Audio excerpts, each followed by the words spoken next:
and welcome back to GodEd. I hope that you have all had a good and wonderful week. We start today's lesson off with People of the Veldt.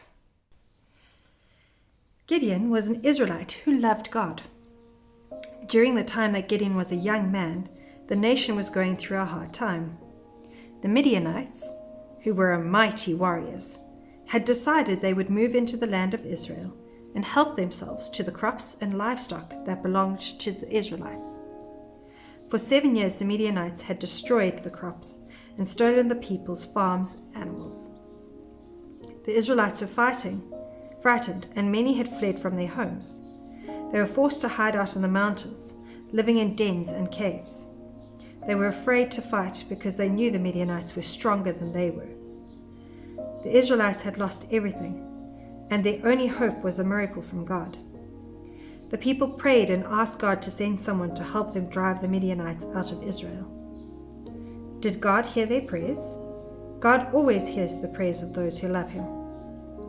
He heard their prayers, just as He hears your prayers when you pray. Not long after this, Gideon was thrashing wheat in the selected spot in the old winepress.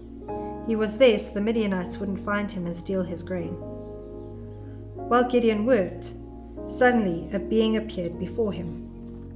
It was an angel sent by God. The angel had a message for Gideon. He said, "God is with you." If God is with us, questioned Gideon, why has the Midianites taken our land and oppressed us? Why hasn't God delivered us from this hardship? The angel replied, God has chosen you to be the man that will deliver Israel. Can you imagine how surprised Gideon must have been to hear an answer like that? But who am I to deliver Israel? Questioned Gideon. My family is poor.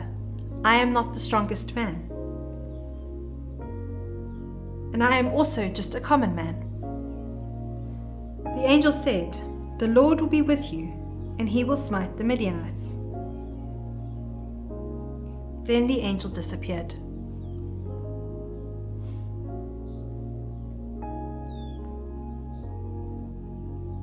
Gideon was left alone. He spent the rest of the day with God. Later that night, the Lord spoke to Gideon. "Gideon, your father has some altars that were built in the heathen gods. You are to take 2 of your father's oxen and pull them to the altar down, and pull their altar down. Then take the oxen and sacrifice them to me." Gideon took 10 servants and did as God commanded. The next day, Gideon started to assemble his army. He sent messages all over Israel, asking for young men to join the army. Before long, a very large group had assembled, but Gideon wanted to be absolutely sure he was doing exactly what God had wanted in God's way. He wanted God to be with him. He prayed and asked God to give him a sign. He would lay a piece of wool cloth on the ground, and if in the morning the fleece of the wool was wet from the dew and the ground was dry around it, he would know God would be with him. The next morning the fleece was very wet. Gideon could wring water from it. Still, Gideon was not completely satisfied. He prayed, "God, please don't be angry with me, but I have one more request, so that I may know that what I am doing is your will. Tonight I will lay out the wool cloth, and in the morning, if the ground is wet from the dew, but the fleece is dry, then I know without any more questioning that you will be with me, and I am doing what you want me to do." The next day the ground was wet, and the fleece was dry. Gideon knew God would be with him, and that God has chosen him to lead an army against the Midianites.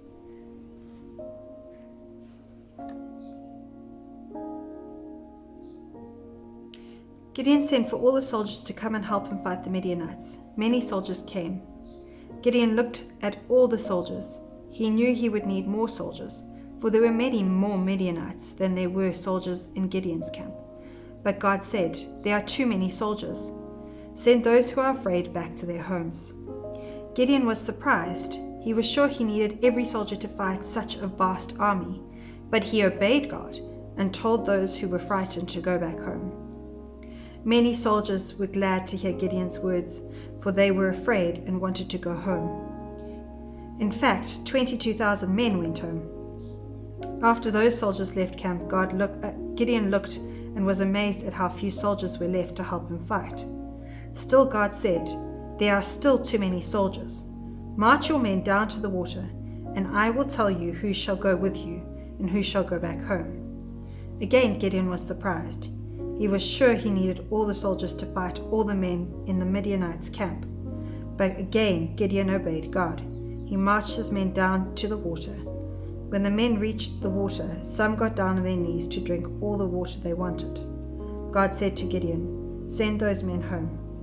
Some of their men dipped their hands in the water and drank it while remaining alert and looking around. God said, "Take these men with you. These are the men that will set Israel free." Gideon obeyed. After he had sent the rest of the soldiers home, he counted to see how many soldiers were left to help him fight. There were only 300. God said to Gideon, "By the 300 men who drank water from their hands, I will give you your victory against the Midianites." That night, while the troops were sleeping, God told Gideon to take one of his servants and spy on the Midianite camp.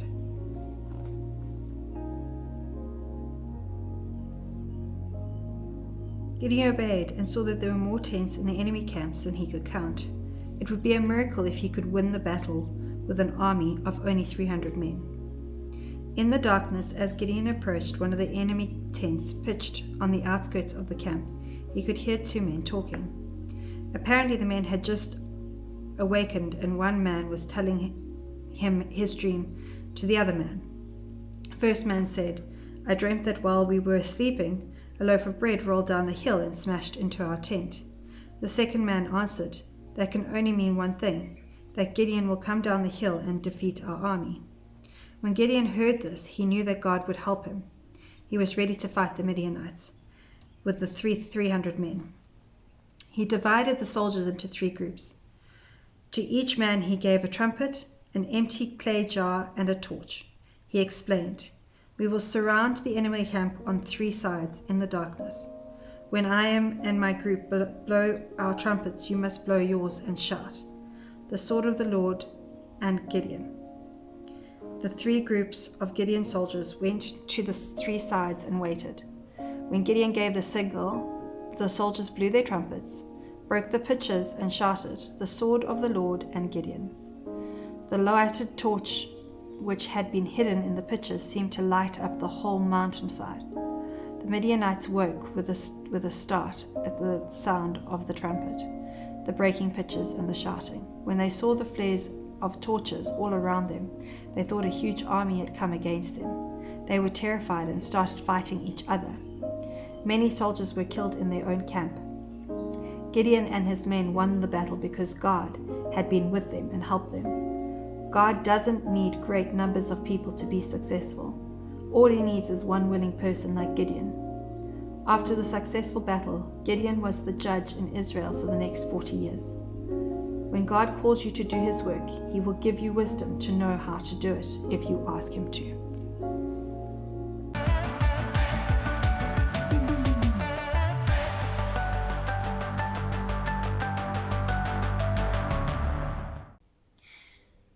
So, I don't know about you, but I found the story to be very interesting. We're busy with a series of the judges in the Bible. Last week we did Deborah. If you haven't watched that video, go and watch it. It's all about how Deborah led the Israelites to safety, and she raised an army. Today we speak about Gideon, and Gideon didn't feel like he was good enough to do what God was asking him to do. And he questioned God. And he asked God to send a sign because he wasn't sure that this was what God was actually asking. He couldn't understand why God was asking him to do this when there were so many better people that were probably better qualified for the position. They were stronger, they were bigger, they could fight these people. And that they were all fearing. They all feared these Midianites. And Gideon says to God, "Okay, all right, I'm going to listen because I'm obedient and I listen to you and you are my God and you have done all this stuff for my ancestors and I need to trust you. But I need a sign that this is really what you want me to do." And God honors that and gives Gideon a sign, gives him two. And Gideon's like, right, okay, I'll listen. And Gideon does. Gideon goes through this and he listens and he obeys what God wants. And because he obeys God, there is success at the end. But there are a couple of things that we can take from the story. The first is that sometimes we don't see our own abilities. We don't see our own potential in things. We pull ourselves down, and Gideon is a true example of this. Gideon doesn't see his true potential. And he has to trust God that God will get him through this. The second thing is that God doesn't necessarily call the biggest and the strongest. God calls those that are willing to listen and are going to obey. And the third thing is that God doesn't get cross with Gideon asking for signs. He doesn't get cross that Gideon is a little bit nervous about making this decision. God understands that it can be scary and hard. And so he obliges and he gives Gideon the signs that Gideon is asking for. In our own lives, we often do things like that. If we have to make a big decision, we'll often sit down and look at the pros and the cons. And sometimes those decisions, there isn't a clear-cut answer. And you have to take it on faith. You've got to go, okay, I'm going to trust God here. Sometimes we get called to do things and we're not sure why we're being called to do them because we don't see our own potential. And other people or God sees that potential and wants us to do these things. Sometimes we have to just trust that we are moving in the right position, especially when we feel like God is talking to us. And the last thing that we need to really take from this, and we must really understand and learn from it, is that God speaks to us in different ways, and we have to listen. We have to take that space and listen to God, and that it is okay to say, okay, God, I kind of need a sign because I'm nervous about making this decision. Gideon was hiding. He was in fear of this group of people that were so much bigger and stronger than all of them. And God asked him to do an incredibly big thing. And he was scared. I would be scared. I don't know about you. But Gideon trusts God enough, and God protected him and kept him safe. So when it comes to making big decisions, the first thing we need to do is ask God to help us make that decision. So we need to pray about it. We need to speak to the right people about it. And then we need to trust that we've made that right decision. And sometimes we just have to go for it and move forward. And the last thing is to trust ourselves. We need to trust our own abilities. We need to trust that God has given us what we need to do this work.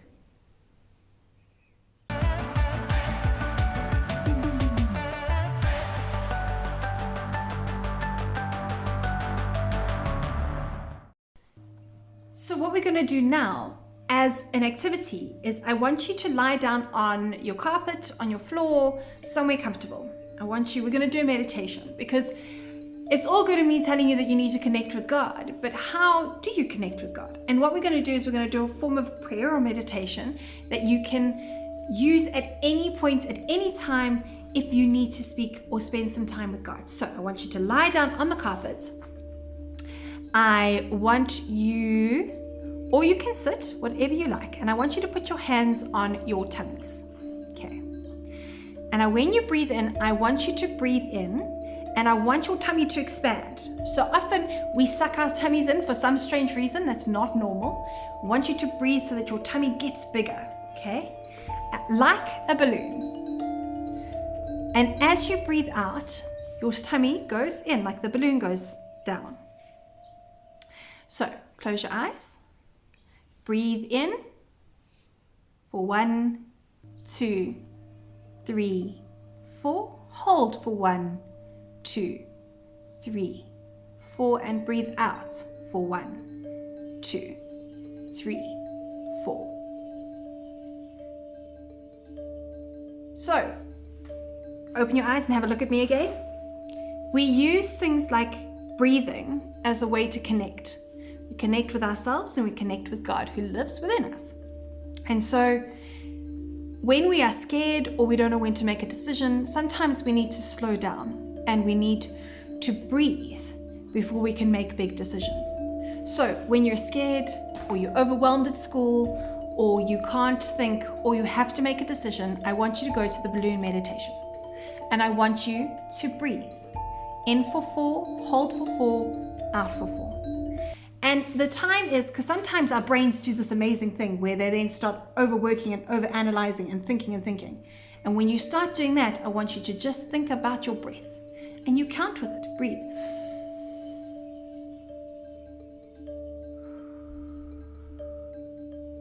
We slow it down, and then we can make better decisions. So practice this as much as you like. Breathing, connecting with God, spending time with God, because that's important. For the rest of today, we have got activities starting on page 46 in the curriculum, and they go all the way to 49. There is some stuff you can make in terms of clay, with which they use salt dough, if you are up for that. I know some of you are great bakers and you love that. I'd love to see what you've done. And then there's some worksheets that you can do that talk about the lesson today. I hope that you enjoy.